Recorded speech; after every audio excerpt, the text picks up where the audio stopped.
Hey everyone, welcome to the Saucy Podcast. I'm Chloe, and today we're joined by a very special guest, my friend Amal. So, what's up, Amal?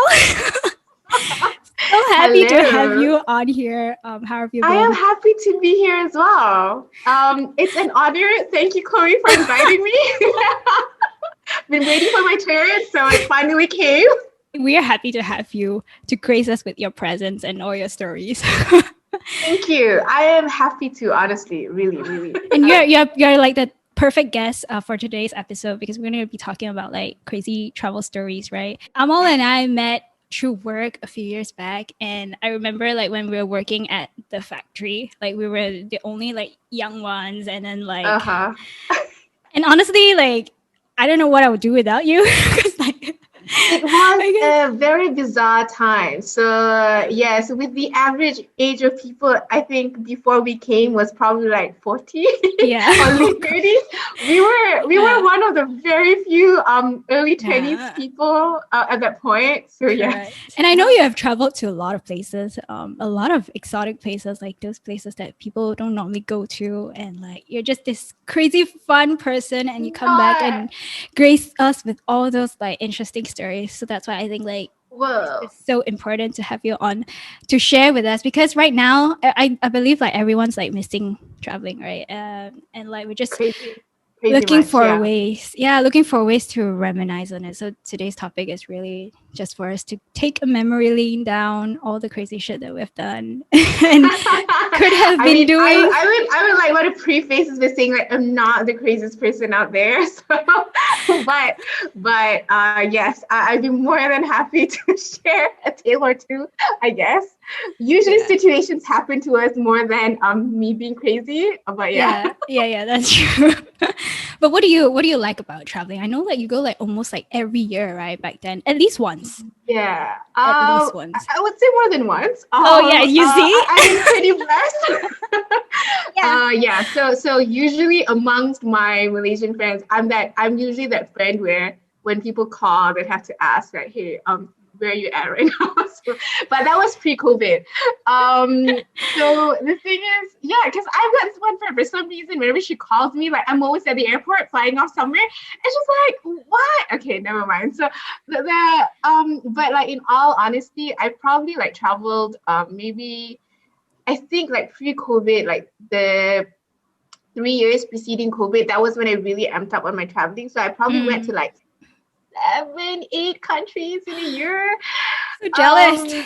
Probably for me, I like trying new stuff. Mm, So when I go to someplace new, it's always really nice to just really, it's not just the new culture. Obviously, it's really great to see how things are different from how it is in Malaysia, but also like the people you meet. I know it's a very cliche answer, but it's a reason why I think it's a cliche answer at the end of the day, because a lot of the people I travel with nowadays, especially, are actually people I met through travels.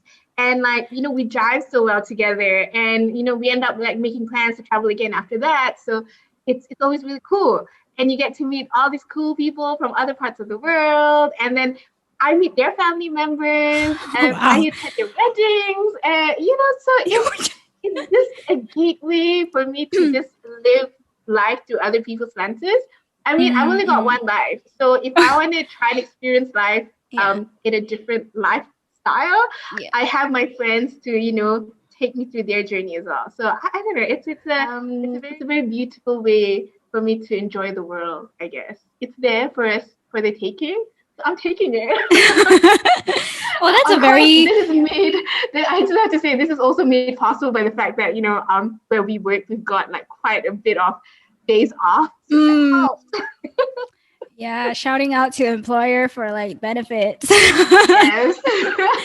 But look at you, like I mean, like it does takes a lot of like I would say openness to the fact that you're able to like travel with like people that you've met through like travels and like just a social butterfly. I mean, like I would feel very like scared, I guess. I don't know. I've never ever actually done that before. Yeah. And that's I a that's a I'm sure you just not. I don't know. Like honestly, Chloe, I really feel like you were like a really bubbly person. I'm you're probably more of a social butterfly than I am.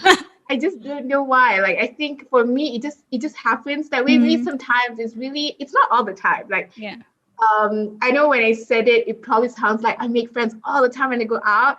Yeah, like, you talk to people, but like, yeah, exactly. But like the ones who you really click with, they're very rare. So like when you find them, you just gotta nail them down. Yeah, I agree. Honestly, like having that travel buddy that is like that just fits like everything, Yes. in terms of your like traveling style, like your expenditure and all that.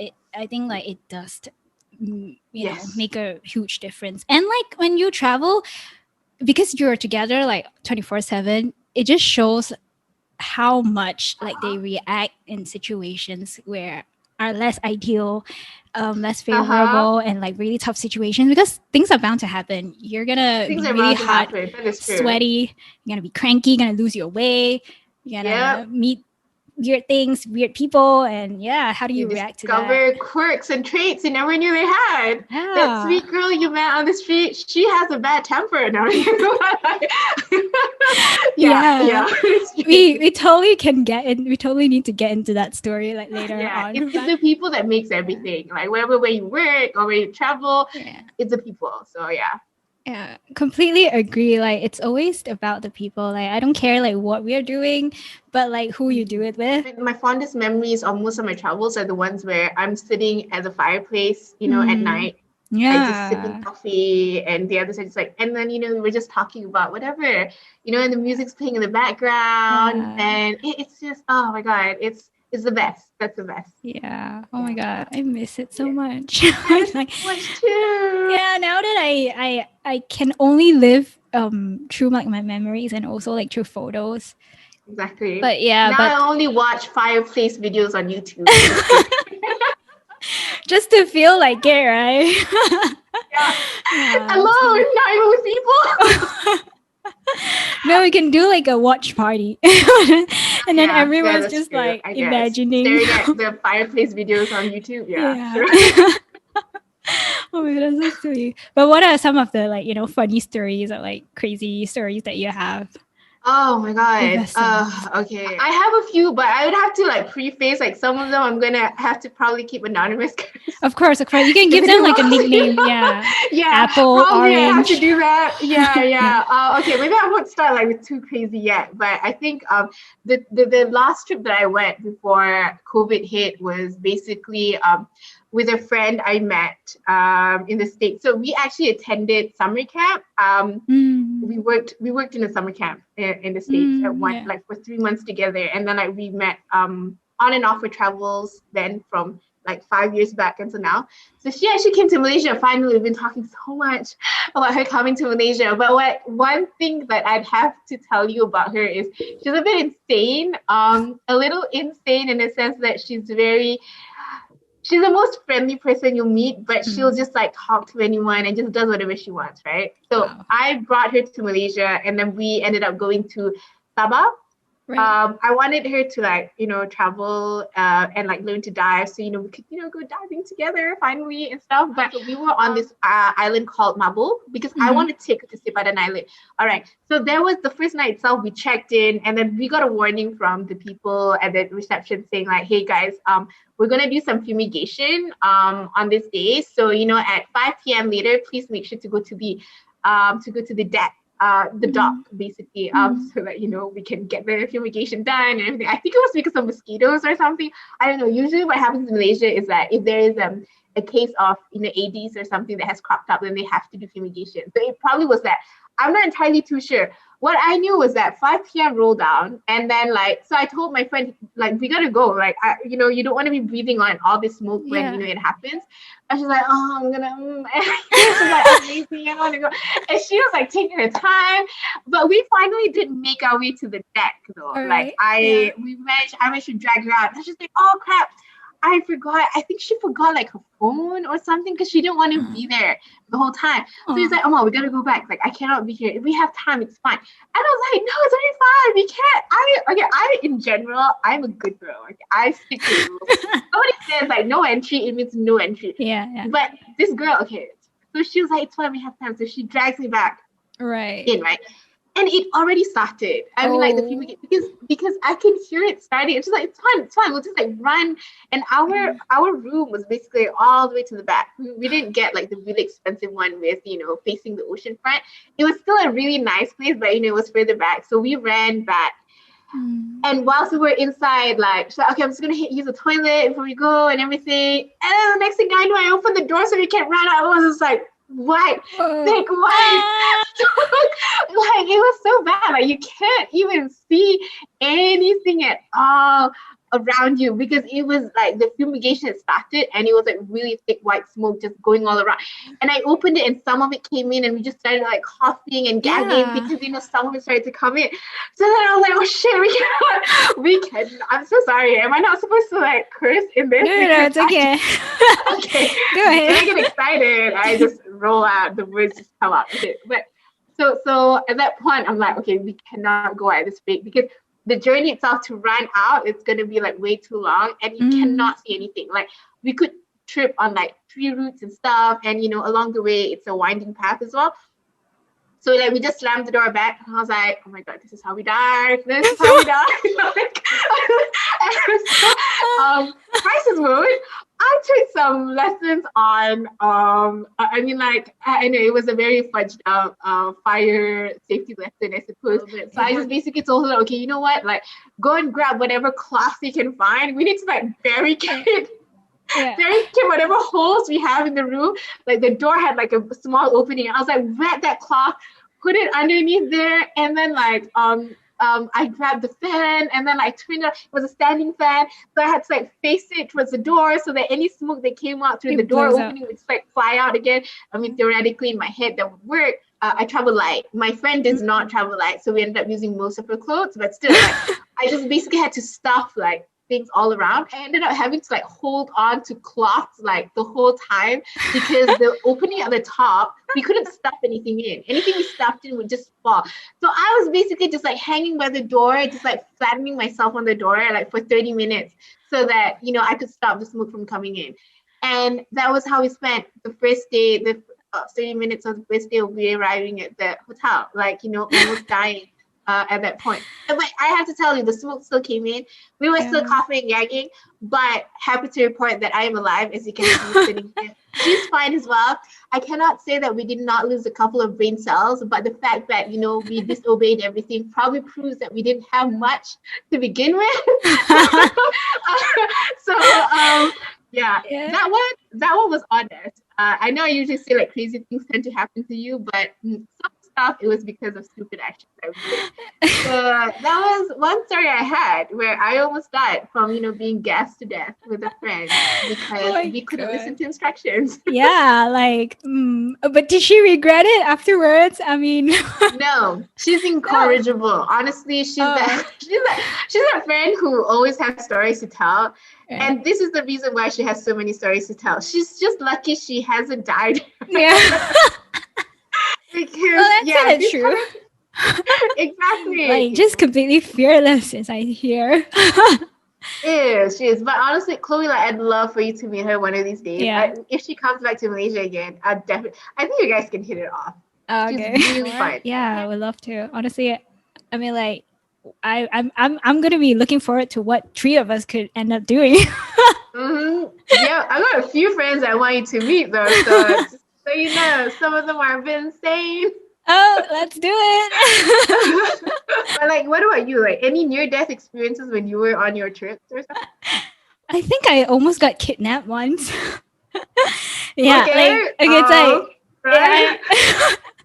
Maybe it's because like I'm playing too much in my head. So I was gonna go on Easter break during, was it April? Yeah, I was gonna go to London and then we're gonna like en route like to Amsterdam from London. And so the objective for actually like going to London was actually really funny as well because it was our final year and then my friend and I decided that, you know what, like we don't have much time left, and then we realized that we have never actually partied in London. So, yeah, like... I just want to say this, though, like, because you look so sweet. I always, like, every time you tell me you go clubbing, I'm like, you go clubbing? In my head, I'm just like, I just always have a hard time grasping it. Okay, I'm sorry. I just have to say it. This is not We've had this conversation so many times. This is not mom approved episode, but Yeah, sorry. but Just tell your yeah. mom, oh, no episode coming out this week, so don't bother. But honestly, like I'm not that wild. Okay, like I still like kind of like I don't do like really like ratchet shit. That's why Okay, they yeah, all yeah. say wink. It's For always the one real. with the cute face that says that. And then they turn around and you're like, oh. Because we were there for like sort of like serious business. Okay, like I have a conference the next day. It was like a networking event, like blah blah blah, like adult shit. Okay, but we were like, we gotta still do our crazy shit. So we reached London.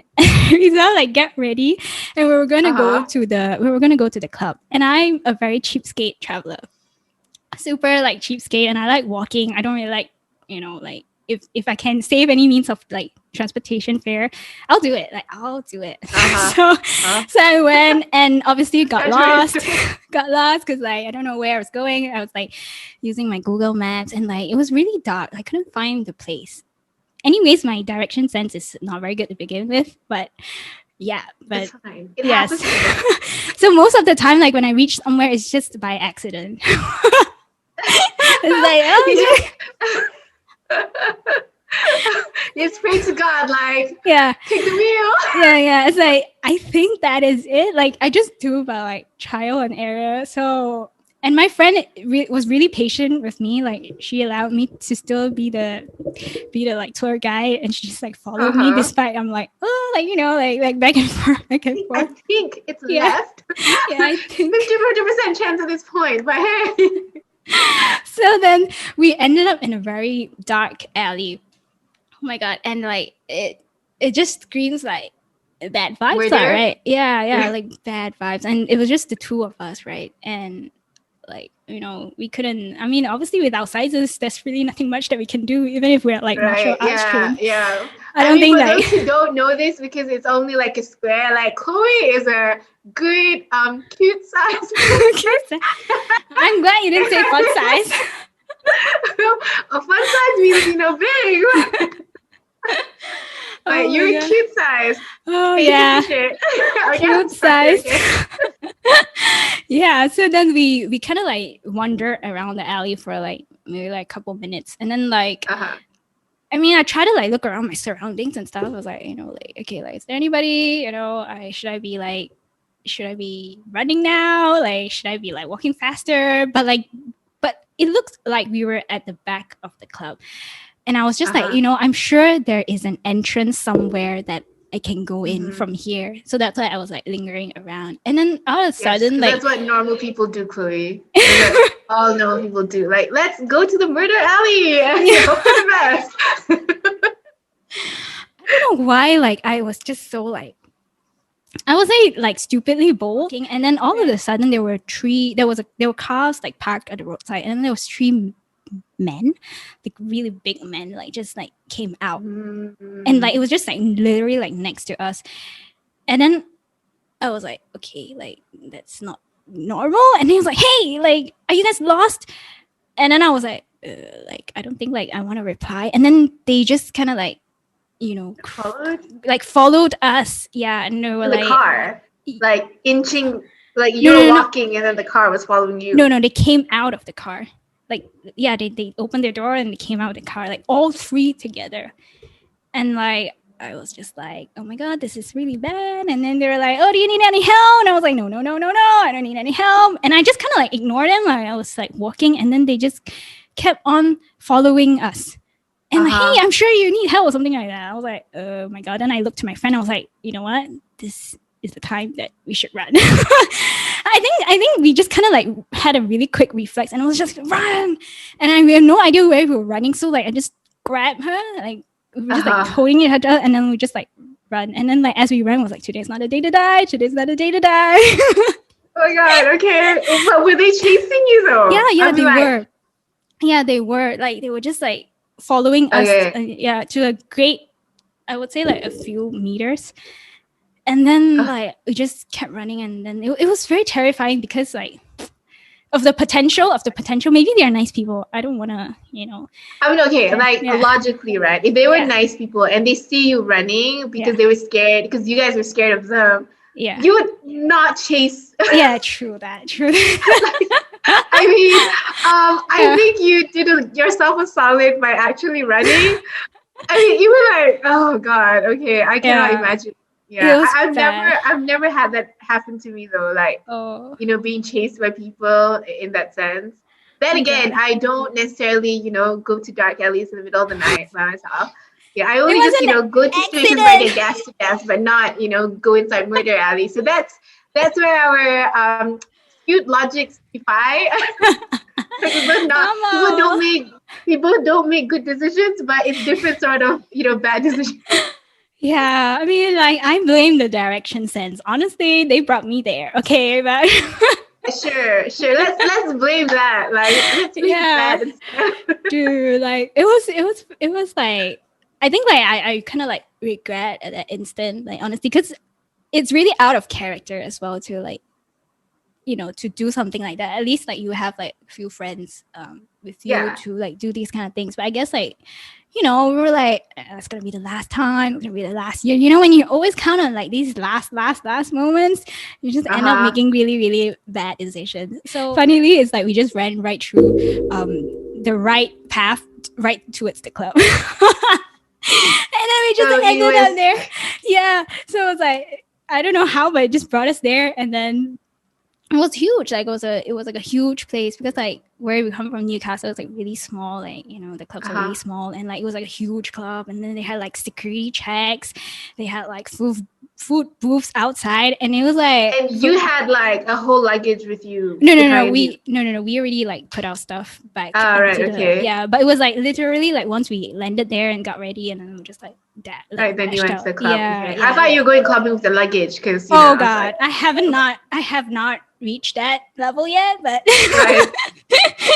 like I said, it was really big, and they had like different like rooms where you can club, which is like different music, and it was really new to me as well because I came from Okay. like a kampong, so like the kampong doesn't have this kind of things, Oh, right? no Yeah, judgment. Girl, I don't think I've been to a club, and even if I have, I can't declare it publicly yeah, here. yeah, Not halal, yeah. right? You better not. Yeah, no. So go ahead. You can Yeah. tell me. So I'm telling you, right? Like, so it's like it's like different areas, and we went from like different rooms to different rooms. It was so boring, like, and there were like so many weird people like just coming up to us, like like trying to talk to us, and honestly, like it was so boring, and I was like, I want to leave lah because I'm not enjoying myself. And like Mm-hmm. actually I was really tired. We were all really tired because of all that crazy running from the day, and like trying to sort out that shit. And we have a really early start the next day as well, where we're supposed to do like Yeah. adult shit. So I was like, let's Adult go. shit, Yeah, I okay. was like, let's go. My friend was like, no, we gotta make the money's worth. We gotta stay. So I was like, okay, fine. Like let's stay. And then See, like that's a point. I just have to say, like, it's a point where you're just like forcing yourself to have fun. yeah, it's so annoying because like it's really like the music was terrible, like there was nothing that you can Mm. vibe to it. And then in the end we sort of met a group of people, like these are Malaysian people, like when you meet Malaysian people you're like, oh my god, like like suddenly I Because don't my know. experience in London is that Malaysians meet Malaysians. They're like, oh, so Malaysian. Really? Is it Oh, I don't not? know, but like for that moment I felt like maybe because I don't know, like there was a sense of like home belonging. Uh-huh. I experienced that as well, but like I think it leans more towards like if you see somebody that is familiar, then you kind of Mm-hmm. happy. So then in the end, See, kind of that's a like weird yeah, thing. Like that happened to me only in London, but like in other parts of the UK, it'd be more like, "Oh my God, Malaysian! Hey, come here, join a picnic!" Yeah, So yeah, London sorry, people I are was more posh. digressing. London people are They're like, oh, there's just too many Malaysians in London. Too many. but to be fair, because they are not originally from London, Uh-huh. yes, I think so they were actually going to go to the same event that we were going to the next day. So Right. yeah, so I Okay. think that's why like you kind of like chat and all that. So we ended up like like talking and having fun, blah blah blah. So then after that I think we took like a couple of pictures, blah blah blah, and then like it just kind of ended from there. And then I was kind of like because it's so out of character, right? I was like, you know what, like just whatever, because like you're not gonna meet these people again, like honestly, like Okay. it's the chances of you meeting them like again, it's very very rare. Maybe like the next day, but that's about it, right? So then oh my Okay. god, this is the embarrassing part. A year later I was back in Malaysia. Uh-huh. And then at this point, I actually cannot remember like what are their names or like like how they look like. And then there was one night I just kind of like this is really early towards me coming back. So that was when like I was still very energetic, you know. I could still have a lot of life in me. I texted my friend, I was like, hey guys, like what are you guys doing You're tonight? dead now, so Yeah, I'm dead now. I was like, it's dead inside. yeah, dead inside. Like honestly, like going out, like come on, like no, just like don't call me. Oh my god, at 9 p.m. Are you an animal? Yeah, I was like, time to go to bed. But that was me. Like I was like texting my friends, like, hey guys, you know, like what are you guys doing tonight? Like, do you guys want to like hang and stuff? Like just, you know, grab like coffee or something. And like a friend texted back and said like, oh yeah, I'll be here, blah blah blah. Do you want to come? And I was like, sure, like why not? So I was like, okay, let's go. And then he texted me again and said like, oh but there will be some of my friends who are there. I hope that you're not uncomfortable with that. I just want to let you know. So I was like, and then this was me saying like, oh, you know, the more the merrier. Who am I? So I went there and I was like chatting. Then suddenly this guy came in and then gave me a really funny look. He was like, I was like, okay, is there something on my face? And then he just pulled out his phone of the picture that we took. It was like, are you this girl? Yes. Hello there, long lost friend. Oh my god, like, and the fact that he pulled it out like so quickly, like as though like it was, you know, like really up in his photo gallery. Oh my god, that's so weird. Not forgotten you. That is, but Chloe, is it a surprise? You're a pretty girl. No. This is like the weirdest experience ever. So yeah, so that basically is a very long-winded story of like how I almost got kidnapped, and then in the end it just turned out really, really embarrassing. So the moral of the story is that first of all, don't go to dark alleys. That's for one. That's for safety purpose. And second of all, don't think the world is too big, because you really, you know, like these things follows you. Like I almost thought that, you know, it's gonna be like a that was it. Like you never, you never know when a random guy you met a year ago would save a picture of you on his phone just to whip it out and be like, "Is it you?" Yeah, this you and me. This is something's happening. and he actually even brought up the fact that like, oh, you didn't accept our invite on Facebook. Yeah, that is awkward. So, okay, like this is not related to travel at all, but like there are a few people on my feed, like this is when Facebook was still a thing, right? I don't think Facebook's a thing anymore, but like I just hated the stuff that came out from this guy. And there were a few of them. So I just like, you know what? I'm just unfriending these people.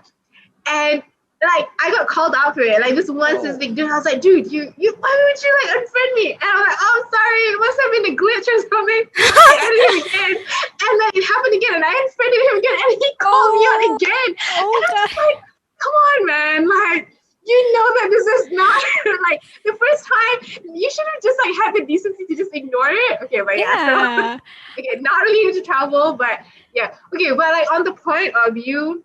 Yeah, go into the dark alley at night, right, in London. I just want to say, like, when I did that, okay, I didn't go into dark, murdery alleys itself, but I just want to say, London at night, at 2, 3 a.m., it's a whole different thing altogether. Like, the only reason I'm bringing this up is also, I mean, it kind of related to travel, because this was, like, the first time I traveled alone without my parents. So pre-uni, I was basically traveling with my family, with my parents, and it's always, like, with a tour group.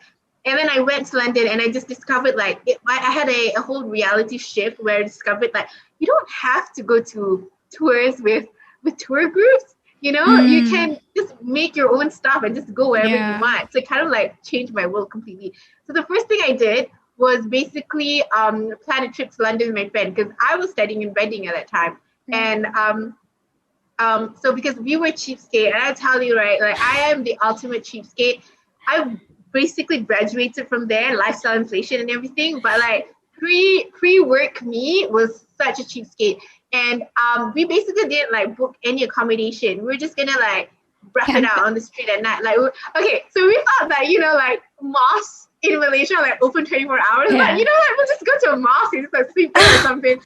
That's not the case at all in London. Okay, so this was like really stupid. So we ended up like being accommodation that's like, you know, it was partially homeless at that point, like in London. So I just want to say that London at 3, 4 a.m. is so different than in the daytime. Because that's when people like it's so dirty. Like you got all the trash that comes out because people were out clubbing and everything, and I guess people litter in general.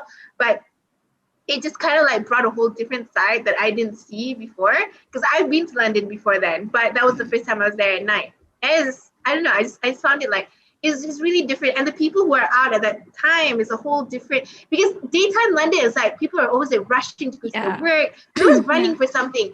At night, it's like I don't know. I guess it's weird, right? the kind of people go out. Yeah, it's the drunk like people. yeah. I mean, like for me, I think it's like 180, because I always just imagine it's a bustling metropolitan, and that like it doesn't. It's always alive, but it's kind of like muted, and that's when like all the cleaning happens. Like that's when like people pick up the trash and like people are cleaning up the streets, and it kind of like made me realize, so it's like. It does take a lot to actually maintain such a huge city like London, and it's become like a whole city planning thing now. I don't know. It's kind of like I don't know. It kind of just gave me a different perspective of how cities in general are maintained, I guess. And they usually do that. But never at night, again, right? though. Never again doing that, like not sleeping, not having accommodation in London. That's stupid. Like you can easily get a 15-pound room for a night. I don't know why we did that. We were dumb kids. And we were like literally walking around Whitechapel and East London and stuff, because like we didn't know where we were gonna sit, and it was so cold. I should probably point out that it was actually winter at that time. We ended up like staying at McDonald's, though, 24 hours McDonald's. And of course, because we're cheapskates, we just ended up buying like one cup of coffee and like playing the seat. And I'm just like surprised that no one actually kicked us out, and I was sick at that point. So I was like literally just like sleeping on the table. Oh God, that is bad. My friend was like guiding our stuff. Oh, that was just sad. I don't know why we were bringing it up and like airing this out to the world. In terms of like being a cheapskate traveler, I think that is great. But I feel like after all the experiences, don't try to save up on that one night accommodation. Just find somewhere very cheap. Because you end up really not getting enough sleep, and then it ruins the whole trip. Like you get very cranky. It doesn't. But I gotta say this though, like with this, okay, so I definitely agree in the sense that for that night sleep you should always have accommodation. But like I have friends who are like really hardcore travel bugs, like and I traveled with them. The first time I traveled with them, I really had the jitters. Not really the jitters, but I'm just like, I don't understand how you can travel like this. But they never book accommodation. They would book a car, right? Maybe for the first night only of where we're landing, then they would book because they know that we're going to be there. But the subsequent nights, it's like no accommodations booked because they don't want to be tied down to a place. For them, it's like, I don't know where I'm going to be the next day. Like, you don't know what people might invite you to go on or where to go on. And honestly, it's true. Like, you end up like getting tied down to a place just because you've already booked your accommodation. So these, like some of these girls that I travel with, they just straight up like, no, we will, we'll figure it out closer to the night. Like if we decide we're going to stay here, then, we'll just book a place online and then we'll just go there. So I've had travels with this one specific girl. I think that was the first time I broke that no accommodation virginity. And it was like in Croatia, and all we had was a car. It was just like insane. I mean, it kind of like freaked me out. But the more I traveled with her, the more desensitized I became. Sometimes you end up with a bargain. Sometimes you end up spending a bit more. But like her logic is that, look, I'm going to be here only one time, and I don't know what kind of adventures that are going to come up. So I want to enjoy my time. So the budget that she has set is that it's already kind of limited. But she had told me that it had actually happened to her where this kind of backfired on her, where she ended up not having an accommodation. So she ends up sleeping at like weird places. I think in the car in the middle of winter. And scared for her life, but it was only one time out of the many times that she's done. So she said, "Odds are you're gonna be fine." Wow, that is like, I mean, like I don't know if I would ever do that. Like if I could ever, I never really heard about it. I would say that I have warmed up to the idea. Like if it was just me, I wouldn't. But if I were to be traveling with people who are actually okay with it, then that's fine. Basically, speaking of which, like that friend, one of the craziest trips I've been to is actually with her. Honestly, I would say like probably 30% of the craziest trips I've gone to are probably because I traveled with her. Because crazy attracts crazy, right? Yeah, Like I'm yeah. not, but like for some reason she's decided that I am okay to be part of a travel circle. So I kind of just like latch on and hope she wouldn't notice that I'm one of the milder ones. But and she's been inviting me over, so I'm fine. I'm just gonna go with it. But the only reason I know her was because when so I mentioned that I worked at a summer camp in the States, right? So after the summer camp, I went traveling. So a majority of the trip I was traveling solo. So I think I was heading towards the end of my trip when I was in San Francisco, and I was supposed to meet up with that girl who I almost got gassed to death with, but like we were dumb. We didn't. We were both not locals. She's from the UK. I'm from Malaysia, and then we didn't exchange numbers. And we just said, okay, at this time, at this date, meet at this place. And she didn't show up, and I couldn't even call her to see if anything happened. So I ended up meeting her anyways, like by coincidence, whereas I was like on a different day. And I was like, oh my God, here you are. Where were you yesterday? And she was like, yeah, there was a delay and everything. But we only hung up for a bit. And then she rented a bike to go cycling like to a different district. And I'm like, dude. So then we ended up not hanging out with each other. So I ended up exploring the city alone majority of the time. Yeah. So I think I was like taking a photo of the bridge. What's that bridge called? The Golden Gate Bridge. Is it? Yeah, the Golden Gate Bridge. So I was like taking a photo of it. So this girl just came up randomly to me and was like, hey, do you mind taking a picture of me? And I was like, sure. So then we got talking, and then like discovered that she herself was kind of like traveling alone. So she was doing like the work visa in Australia, but she was like, I need to take a break from Australia, so she decided to fly to the States. I don't know. It's like the whole other side of the world. But yeah, that's her. So she was also on a road trip to the States. And so we kind of just like got talking, and then we were like, oh my God, you're also traveling alone? Yeah. So she said, let me walk you back to your hostel. And I'm like, you know what? Why not? I'm alone. I'm lonely. Let's just walk. So it was like, a 10 minutes walk. So we kind of just like got talking about random stuff. In fact, like she kind of invited me to go with her to see the Grand Canyon, I think at that point, but I had a flight booked to Miami already at that point. So I was like, I'm sorry, I can't. And so I was like, I don't know you. I mean, like these people are just so cool, isn't it? Like they just they're so cool. But you know what? Like, yeah, I mean, the best adventures are always but you always it's always a risk that you have to take with these kind of things. So I was like, you know what? It's fine. Like, we'll just exchange contacts, and then we'll add ourselves on Facebook and see, maybe one day we can travel together. I mean, we did mention that, like during that 10 minutes walk, and then basically it was just like, okay, bye. Like, she's gone off to her Grand Canyon adventure. She said she was trying to enter me like, oh, we're gonna ride a helicopter, we're gonna go whitewater rafting and everything. I can't remember where exactly it was. I'm not really sure whether it was whitewater rafting available there or not. But anyways, so like then we parted ways, added her on Facebook. So like 1 year later, right? Like this is like there's a 1 year gap then where we kind of just like liked each other's photos on Facebook and just like, oh, cool trip, nice picture, those kind of things. It's like the polite kind of thing. But like one random day, during closer to spring break, she messaged me out of the blue and said, hey, do you want to go to Croatia with me? So I was like, you know what? Why not? I only know you for like 10 minutes. Why not? So I don't have plans. I mean, I really didn't have plans by then. I just knew that I wanted to go somewhere. And then so we kind of like decided that we're going to meet up. So she was going to bring like some of her friends. She met through her travels, I think, or some charity or something. Yeah. And I was like, I'm just gonna ask one friend of mine to come with. Yeah. So I fully disclosed to this friend. Yeah, I fully disclosed to this friend saying that, okay, just so you know, like I don't know this one girl, and I only met her for like a really short time. So are you okay with it? And she's like, I'm gonna, yeah. So she was like, she was down for it. So then she flew into London to meet up with me. She flew from Norway, so she's more proper. I was kind of afraid of that also because I'm putting her into a very weird situation. And then like we met up, and then like we kind of met up with that girl in Croatia, I think the northern part of Croatia. So she brought along these two other girls, right? These two girls are basically sisters. And apparently, like, and I don't know this until much later, she wasn't even that close to these two girls. She was just like, I traveled with them one time. They seemed kind of okay.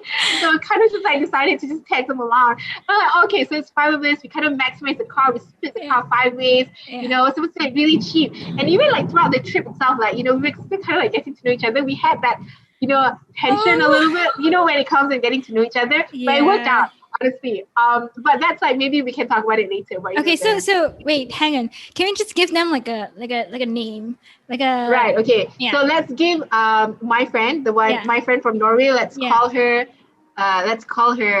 Just call Norway. I don't know. Norway. Okay, we'll call her Norway then. And then the friend that I met in San Francisco, we'll call her A.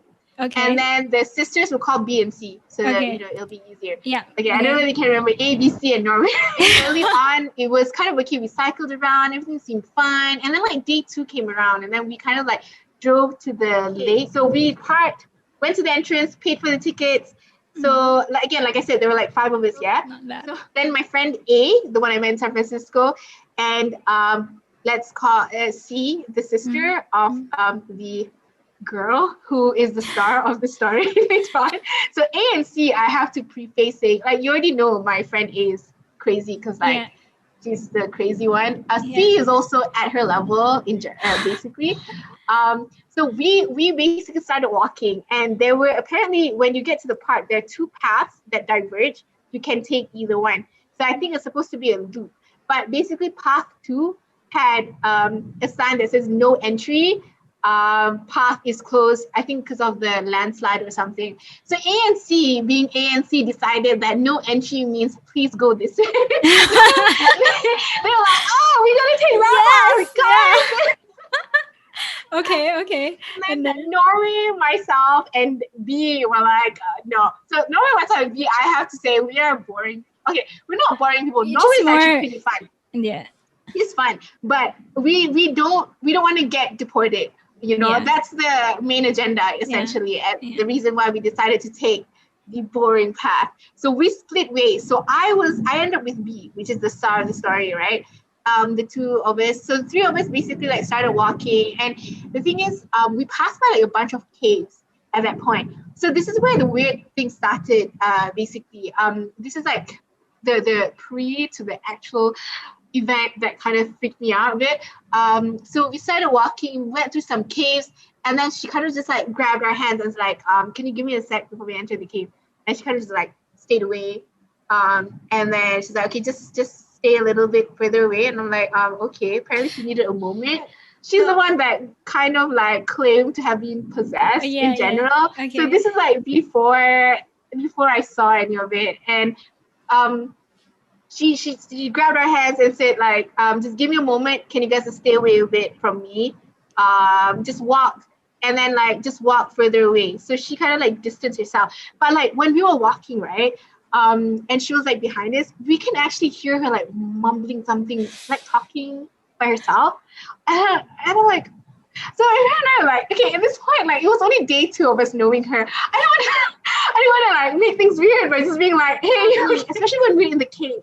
It always happens when you're in the cave. And it's like, you know, caves can be a bit cold and creepy and stuff. And then, you know, so then when we would walk out of the cave, she's fine. She'll walk again. But she still says, okay, just, you know, keep a distance between you and me. And then we enter another cave and it happened again. And then like, and then I think like for a 10-15 minutes we walked and this thing happened. So then we got to like a place where there were no more caves. So there's like a long line of just like walking by the lake. And then she kind of like, sorry if I freaked you out. So it's basically, I have this thing where she basically came clean at that point. She was like, came clean and told me that I actually have a couple of spirits living in my body. And I was like, okay. I'm not sure what I'm supposed to do with this information. So she was saying like, yeah, so apparently I've got like, I think she claimed that she had like 5 or 6 spirits who lives inside her body, and she's like the host. And so sometimes whenever she's in distress or she's in like a dark space or her condition isn't really good, they come out and take over. So then Oh my I god, kind of what? like, all right, good to know. This is too Let's much for move forward. Because I didn't know how to process that information at that point. So my go-to was just be like, smile and just, okay, let's carry on. My friend was like, oh, my friend, the weird thing is my friend was, she kind of wanted to know more about this. So Oh, she started talking to her and just like asked for the information. I kind of needed more time to process it, or I kind of just like decided, you know what, I don't want to process this.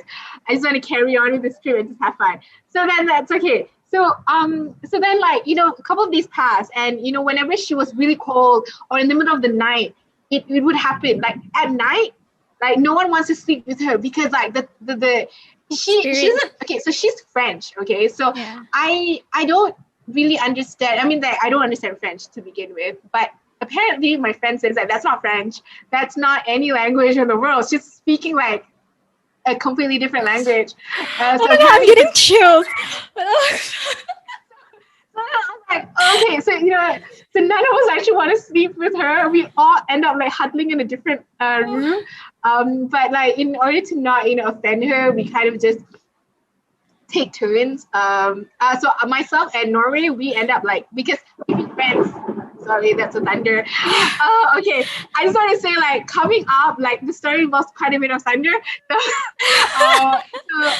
so most of the time his sister or my friend A would be the ones to take turns to sleep with her, but they always end up like going out after that because they get spooked out as well. But the combination of it, like the climax of it, basically, where it got really bad, was I think at that point we were driving from Croatia to Montenegro, and we were having really really lots of fun on that day. Like we went up to this place called the Tara Canyon, went zip lining, but we were really exhausted by the end of the day. And the dumb thing was, it was a day trip. Okay, so we drove from I'm not sure whether we were from Bosnia or from Croatia at that point, but we drove into Montenegro, and we're like, you know what, we're just gonna spend one day. And then we were originally we were supposed to be staying overnight in Montenegro itself, but my friend freaked out because she was like, I don't know these people, and it's like so dark.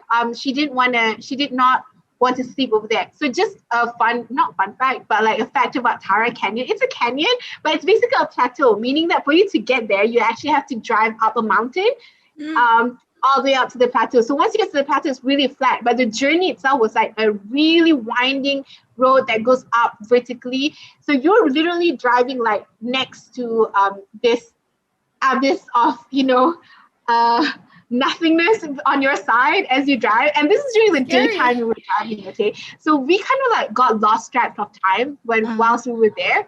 Right. And then it was nighttime. My friend was like, no, I'm not sleeping here. We cannot. We have to go back to, and I think she wanted to go back to Dubrovnik or something. So then so we kind of like piled into the car, started driving. And of course, as we were driving, it started raining heavily. There was thunder, there was lightning. We were all exhausted. And the spirit came out. Like we started the drive, and so it was the perfect storm, literally and figuratively, I would say. So we were driving down the cliffside, okay? Yeah. And of course, it was like there was so many when. It's like a horror movie. When the lightning flashes and then the sign like danger. Because it was a landslide area. So there was so many danger every time lightning came out. And I was just like, if this isn't what do you call that, foreshadowing, I don't know what this is. so we drove down the cliffside. Suddenly I heard, okay, so visualization, yeah, like my friend A was driving in front, C was in front in the passenger seat, and then my friend Nori was on my right, and B, the star, the star was on my left. So I was like smack dab in the middle, okay. So when we're driving now, and then suddenly like she starts crying by herself. It's just like sobbing like that, okay. And then her hands started having a life of its own. So she was like really crying. And then like her hands were kind of like moving, like I okay, like if this is to go out without video, the way I would describe it would be basically like it was as if like she was jerking to the right. Her right hand was jerking to the right towards me. So it was like she was hitting me basically, like. Yeah. So she'd be crying, and then like the minute later she'd be laughing. Oh. And then she'd cry again, and then she'd laugh again, and then she'd cry, and then she would slam her head onto the head seat behind her. Oh So my she'd just God. like laugh and then cry and then slam her head, and then she kept doing that with her hand jerking towards me. And then I think it kind of got like weird for the rest of us because we knew at this point she already told us that, you know, if this were to happen, don't be scared. Like it's just, you know, the spirit trying to take over the body, and then you know, just ignore her if this were to happen. But like how do you ignore something this jarring? And you're at the freaking mountain and it's like the shield between her and the rest of the people in the car. My biggest fear at that point was like, if this is really like a spirit thing, or if this was a psychotic break whatsoever, I'm just really afraid that she would like start attacking anyone. And you know, like I was saying, like we're really driving on the cliffside, and the roads were dark because it's a cliffside. You're not supposed to be driving in the middle of the night in the rain. But again, like bad decisions followed us. I mean, we follow bad decisions. I think that would be more fair to say. That's so dangerous. That is. And then I was like, oh my God. And so then she started talking. Started speaking in a weird language again. And then we're like, we don't understand you. So then she switched languages a couple of times. I think she spoke so she and eventually she started speaking English. So when she started speaking English, that was her again apparently, and it was like she's like, I can't stop it, guys. Like this is like the reason why she's doing that hand jerking thing is because apparently the spirit is trying to leave her through her thumb, through her hand. And I'm like, if it's leaving you through your hand and you're touching me, this time it's trying to get into me. And I was like, ooh. But of course I didn't say that out loud. But you were thinking it, right? Okay, I've had a lot of, like I said, like I've had a lot of travels and stuff, but I've been very blessed in the sense that I've never ever felt like I was in a situation where I was not safe. Even when I was saying that I was afraid I was gonna get gassed to death, I didn't really think that, you know, I never had the thought like, oh shit, like this might be where I die. But that trip, that moment when that happened, had that. That was the first time I ever experienced that. And I've gone skydiving. So I was like, oh my God. And I probably should say this also, like my mom kind of did not know that I was going to dear. So I was like, okay, this is probably God's way of punishing me. And like, if I die on this trip, then I don't know what my mom's gonna say. I can only hope that she forgives me for this. So those kind of thoughts were running in my head at that point. I was really freaked out, and my friend was also really freaked out at that point. She was so scared. And of course, I mean, I think the girls in front were also like, you know, but I think we're all just kind of like trying to stay calm. Yeah, because they're driving. They were driving, yeah. They were driving. Yeah. I was at the back, and I'm like, you know what? Like, I'm the first one. If anything were to happen, she decides to text anyone, then I'll be the first one to get tagged. I'm like, just pray and hope for the best, because honestly, there's nothing else we could do. We cannot even like stop by the side of the road either, because like I said, it was like, you know, a narrow gauge on the side. Okay, so again, this was happening. She was crying. She was like, at one point, she was like thrashing and stuff, and then the girl B in front, girl C in front started screaming, ah! like it was like a really shrill scream. Like she was like, as in like she saw a murder happen. Like we were all like, what the fuck? Like what's happening? It wasn't even a girl who was possessed, it was a girl in front of her sister. So my friend who was driving, girl A, kind of just like swerved to the side. Like there was a slight opening crevice on the right. So she kind of just like parked the car. Thank God there was like, you know, a side where you could stop at that point. So coincidentally, and that's like she put the emergency brake on, and then we're like, what's happening, what's going on? And then girl C was like,